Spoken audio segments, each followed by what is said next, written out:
Hello everyone, this is Cole Bamer, and I recently finished Post-Trauma, and I felt compelled to give it my review. While this game tripped over its own shoelaces at some times, it made me feel something I haven't felt in ages. The kind of atmosphere and tension I've only experienced since playing the original Silent Hill. Today we'll go over the good, the bad, and what could have made this game even better. Heads up, spoilers ahead. We open with a strange prologue. You're Carlos and you shoot someone, no context, no setup, just bang, and cut to a loading screen. Next thing you know, you're Roman waking up in a train. You don't know where you are or why you're here, but you do know, without any uncertainty, that Roman will have bad voice acting for the rest of the game. Where is this? Where am I? Hello? Hello? The atmosphere, though? Dark. Spooky. It instantly gets you in the mood for what's coming. First puzzle hits right on the train, solving a 5-digit code using shapes on the wall, figuring out which symbol matches which number. It's clever enough to get you invested. Then comes the walk, and man, this walk is a vibe.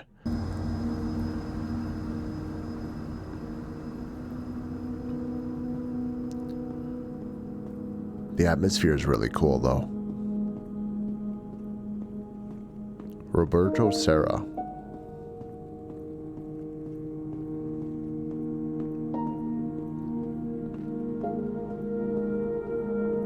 Story by Cameron Sui. This is cool.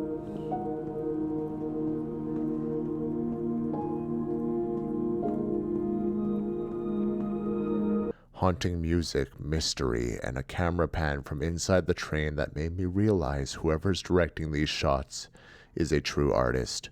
You meet your first monster. It looks incredible, but Roman's voice acting yanks the tension straight out of the encounter. I was alone here. Can you help me? Or are you lost too?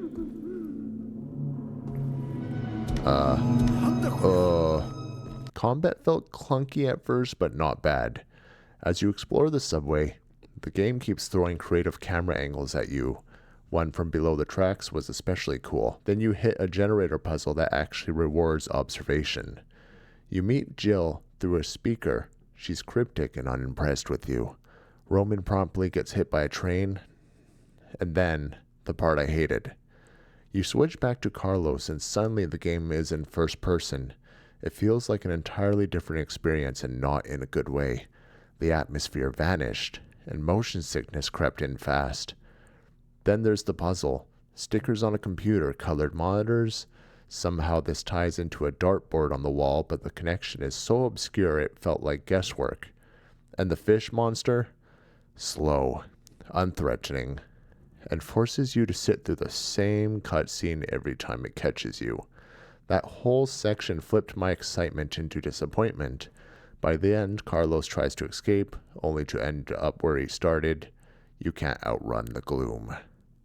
We wake up as Roman, now in a hospital. The camera switches back to third person, thankfully. Already a win. This section starts with a few objectives. You need coins. You have to figure out the logins for 2 nurse computers. Once you crack it, you get a poem for the coin puzzle and an email hinting at strange happenings in the hospital. Roman then inspects a mannequin with long dark hair and grabs something from her. The moment is unsettling, and it sets the tone for everything that follows.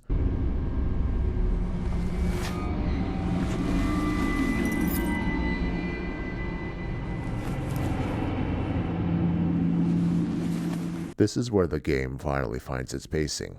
It's dark, atmospheric, moody. You feel it creeping in. Something bad is going to happen. Then comes the clock puzzle. I'll be honest, I didn't fully understand it. I used the numbers I had and brute forced my way through the combo without grasping the logic. It worked, but left me wondering how it was supposed to work. We picked up a sledgehammer, a cutscene kicks in, and suddenly our second monster appears. I've dubbed him Moon Boy. Now, Moon Boy isn't terrifying, but he is disturbing. When he's down, he cries like a human baby, and you have to keep swinging until he stops. It's unnerving in a way I wasn't expecting.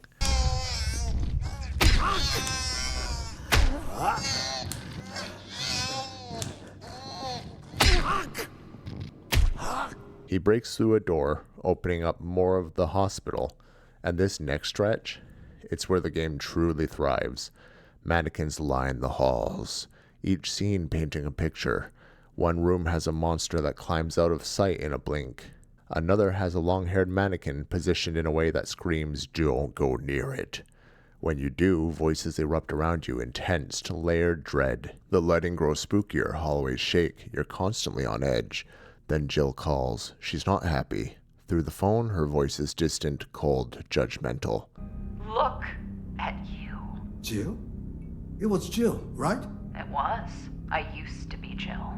Now I'm something less. And you. You're still you. While gathering the necessary items, I run into another humanoid monster. And here's where the game nails the horror. I hear its footsteps before I see it. It's off camera, and I've got seconds to react. The panic felt earned, and the scare absolutely delightful. We complete our tasks and finally meet Jill face to face. She's now a humanoid spider, and she tells Roman he has blood on his hands and his apologies mean nothing to a corpse. It's a heavy scene, but again, Roman's voice acting robs it of its weight. What's wrong with her? Don't dare ask that. Not you. Not you. I don't know what. What do you mean? Oh no. No. Thankfully, Jill's voice actress pulls the moment back. She's incredible, especially in this stretch. Intent is no comfort. Not for a corpse. Now get away from her. You see? This place will break you. And Roman, I would suffer anything. Watch. Huh.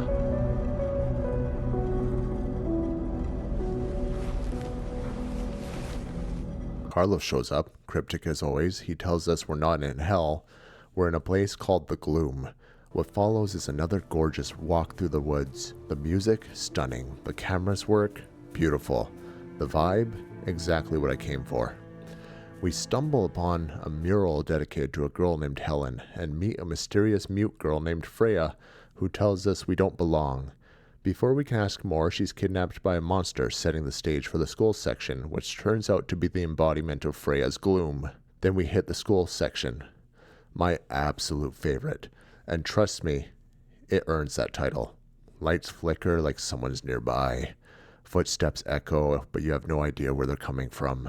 Voices and distant noises keep you constantly on edge.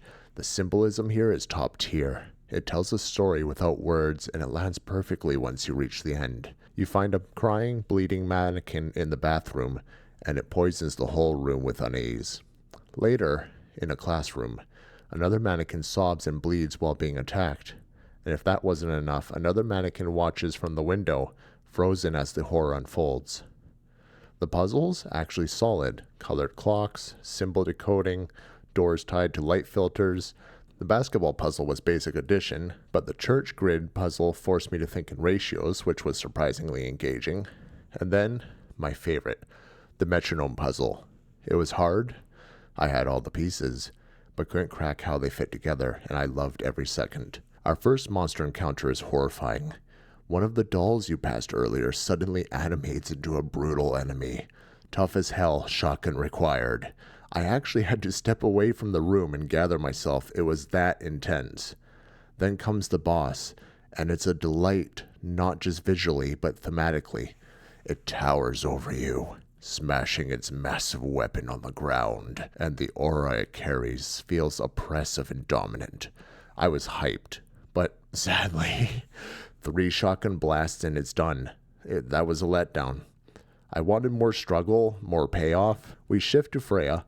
Now it's darker, she only has her phone light. The tension amps up. especially when she enters the bathroom with the mannequin. She comments that she can't believe she was a part of what happened. That single line ties the emotional weight together beautifully. Eventually, she finds smelling salts to wake Roman after the boss fight, and the next section begins. But I can't stress enough how much I loved the school section. It made me feel like a kid again playing a horror game for the first time. Wide-eyed and emotionally punched. This was post-trauma at its absolute peak. Do you know where we are? School. I got that, but it's not my school. All the other rooms have been...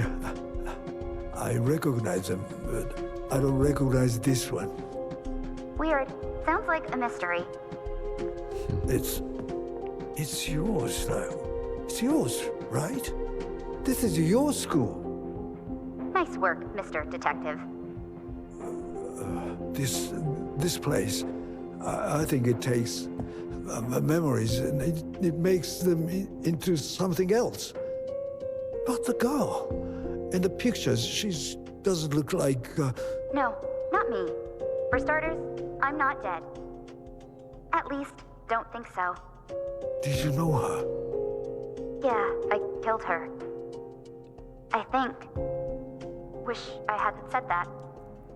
After that phenomenal school section, I was pumped to see what came next. We step into a maze, hard to navigate, and Roman casually mentions his daughter and a haunting ad he thought he'd left behind.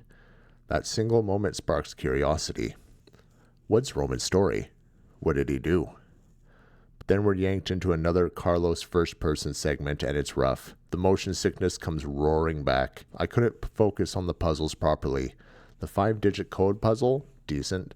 The metal one? Cryptic. But the bigger problem was just trying to stay orientated while I felt like I was on a boat. Carlos shoots a monster again, and we're back with Roman. Now we're in the subway. Jill reaches out, more impatient than ever, telling Roman she wants to make him suffer personally. Then comes the massive monster encounter. It nearly kills us. Legitimately tough, but also exhilarating. We get a key card that leads to another puzzle. Here's where my blood pressure spiked. The puzzle itself wasn't hard. Just go from the green light to the red using arrows. Got it. But no prompt. No indication that you need to press the action button to actually start it. I'd gone the whole game without needing to do that until now. So I wandered for 30 minutes. Already solved the puzzle, just didn't press A. Why would a game switch mechanics this late? If pressing the action button is necessary, tell us, show it, give us a hint, anything. Put that in the screen. After the chaos, Roman drives a train, and this scene shifts the tone again. Maybe Roman was a conductor. Maybe he caused an accident while drinking. It's subtle but powerful. It adds weight to why he's stuck in the gloom. We move into the next boss fight, Jill. The visuals are stunning, the music, absolute chills. Jill brings presence. And the scene builds beautifully. Until the shotgun shows up. 6 shots, that's it, game over. Just like before, I wanted more. More resistance, more fight. Jill deserved better than a blink and you'll miss it boss fight. Still, her final moment sticks. In her monstrous form, she calls us the monster. That one line, absolutely chilling. I'm sorry. Go. Go. Murderer. Scum. Filth. Monster.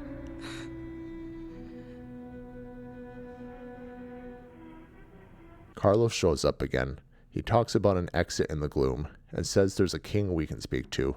He clearly knows this place inside and out, but doesn't seem interested in leaving. Then comes another one of post-trauma's signature quiet walks. Gorgeous music, eerie stillness, a moment to breathe and reflect. These stretches became some of my favorite parts of the game. We find Freya and set a plan to meet her somewhere to confront the king. Now, I don't know what this last section is called, but it's crawling with monsters, so let's call it the Gloom Gauntlet. I run into one of those hulking behemoths from earlier, and yeah, I run, because I remember what happened last time, and I'm not trying to relive that. We collect 3 strange pieces, and we notice there's letters and numbers scrawled on the walls that hint at some kind of logic. East 023, North 021, but none of it maps cleanly. What does that mean? N021, 2 moves north, then east, or west? Ironically, I guessed the puzzle by solving it backward. Don't ask me how. I couldn't explain the logic if I tried. Then we meet the king. Now this voice actor, smooth, boomy, regal, absolute delight. He tells us his sins chain him to the gloom, and that forgiveness for him is impossible. We can only escape if we are alongside another soul and are forgiven by someone else. Heavy lore beautifully delivered. One of 10 regions in a forgotten kingdom of the drowned. A lord of folly. The final boss begins. Carlos reappears and urging us to let go, to stay in the gloom and make peace. Roman rejects it, and we look toward an exit that looks different depending on who's looking. Roman sees train tracks, Freya sees a hallway. It's a clever metaphor. The gloom is personal, shaped by our own trauma. And then the nope rope. That boss, that worm, that big squirmy disappointment. Roman's hitbox becomes inexplicably massive, making dodging nearly impossible. There's no shooting, no fighting, just lever pulling and spinning circles with Freya. It's confusing, dull, and deeply anticlimactic. Not scary, not intense, just a chore. For a game filled with unique horror, rich symbolism, and creative encounters, this final boss felt like it belonged to an entirely different game. Easily one of the least satisfying horror boss fights I've played. In the end, Roman admits he made a mistake that cost lives, though we never get the full details. Freya reveals the mannequin in the school represents her watching her friend get attacked, another emotional blow handled quite beautifully. I didn't kill my friend, but I didn't stop someone from hurting her. I did not speak. I wasn't brave enough to speak at the time. Can't make it right. She's gone now. I'm sorry.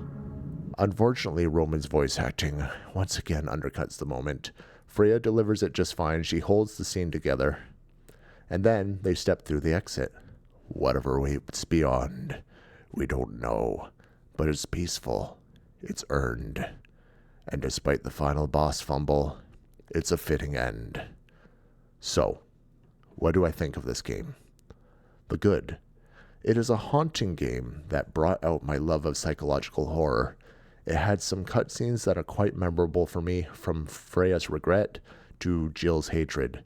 It doesn't hold our hand and tell us everything that is going on, and it is up to the player to come up with their own theories and pay attention to the symbolism that is all around them. What is the gloom? How do they end up there? What is on the other side? This is intentionally vague so the game can remain enshrouded in mystery, so you're left to wonder. I love the small details, like the stories being told by the mannequins, or you see a doll that goes missing and it's one of the monsters you have to fight. There was a lot of nuanced details that make it a replayable experience. I thought Jill was a strong voice actress, and her character really added a lot to the game. The vibes from simply just walking with music in the background is incredible. It's nuanced, it's eerie, it's wonderful. The camera angles were directed by an absolute artist that led you to feel like you were playing a literal piece of art. To me, with these types of games, that is what it's all about. The bosses were menacing. It felt like they put a lot of effort to keep the player constantly on edge. The music, the ambiance were an absolute joy.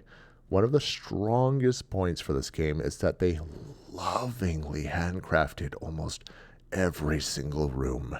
And for me, that is what makes a powerful horror game, and probably why it gave me the same feeling as the very first Silent Hill. The bad, you never saw this one coming. Oh no. No. Oh, yes. Roman's voice actor. I don't blame the actor. He did his best when he clearly didn't have a nuanced understanding of English voice acting. I'm sure I would do no better trying to voice act in Japanese. Nihongo ga hanasemasu ka? The studio should have chosen someone different. There were so many scenes that could have been so much more incredible if Roman's silly, way of speaking didn't dull the experience. The puzzles, for me, were way too abstract and esoteric. I like puzzles, but a good puzzle, for me, gives me all the pieces I need, and it is up to me to figure it out. In this game, I felt like most of the puzzles had to be guessed, and there wasn't much clarity on what I needed to do, even after I figured out what the solution was. If they were to look at the Silent Hill 2 remake, that is an example of a game with incredible puzzles, with all of the pieces you need to solve them. The actual boss fights were lacking, as it only took a few shots to take down each boss. I would have liked to be more stimulated, and the final boss was a complete joke. The first-person parts with Carlos should have been completely removed. Maybe I'm the only one who got motion sickness from it, but I also hated the puzzles and the dull, uninspired rooms in these parts the most. It felt like an entirely different game, and you never want the player to experience that. The game was a tiny bit short, but I would rather it be short than padded out with nonsense. Final thoughts. I liked this game. I hope that they come out with a second one and improve on these details. I feel like they really have something here, and if they keep improving, it may even become a horror game staple in my opinion. I am a big horror game fan, and I have played a lot of them, so it means something to me that this game actually made me feel something. And while there were highs and lows, I think the experience was powerful, and I did not regret buying this game. I debated on this rating as some of the bads were really bad, but I think it deserves a solid 7 out of 10. My reason for this is the powerful storytelling, the lovingly handcrafted rooms that felt unique and distinct, the vibes, and the overwhelming atmosphere and dread they implemented into this game. Despite its faults, I think it deserves it. What do you think of this game? Do you agree with me or my rating? Let me know in the comments below, and if you like my content, feel free to like, subscribe, hit that notification button, and I will see you guys on the next one. Bye-bye.